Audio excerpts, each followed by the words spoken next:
Let's talk about Fergie and what's going to happen with her, because the reports are that King Charles has vowed to protect Beatrice and Eugenie, whereas Fergie, Sarah Ferguson, faces life without her title, Duchess of York. Of course, she agreed not to use it after Prince Andrew relinquished his Duke title after the ongoing fallout with Jeffrey Epstein. But what's going to happen with Fergie?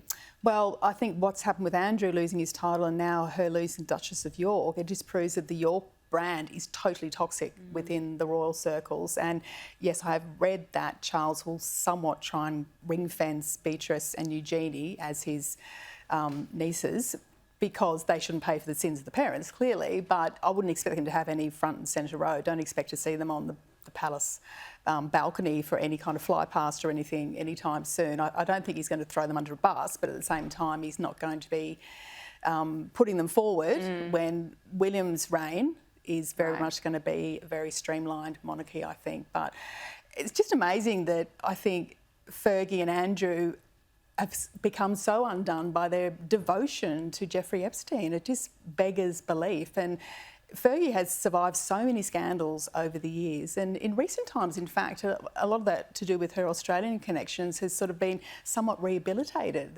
I sensed a real sort of renewed affection for her, that, you know, she's been a victim in the past, and the toe sucking and the scandals and the royal things, everything else that has gone wrong, it really hadn't been her fault. Deep down, she's a decent person.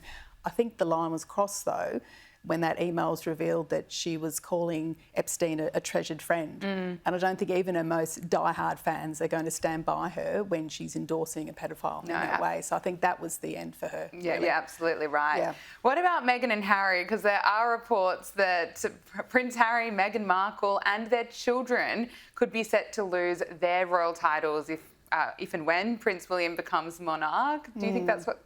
Well, I do. I really do feel it will happen, and I think it's important to note that it won't be a revenge play by William. It's very much a reforming play, because when he's King William V, when his father passes on, he's the monarch, he's more aware than anyone, I think, that the monarchy and the royal family have to provide value to the taxpayer and also the Commonwealth as well. That it's not, we don't just keep the royal family because we've always had the royal family. They very much have to prove their worth, and he wants to, you know, really push aside anyone who's been freeloading or using their titles for commercial gain. And we know the late Queen had said to Meghan, you know, forbade her from using the HRH title. And of course, Meghan's just blithely got ahead and done that and tried to commercialise it wherever she can. But it's a reform play by William. I think he just wants to keep it a very tight monarchy, but also he wants to reward the people who do actually do the work and do it quietly without any fanfare. Princess Anne is a perfect example of that.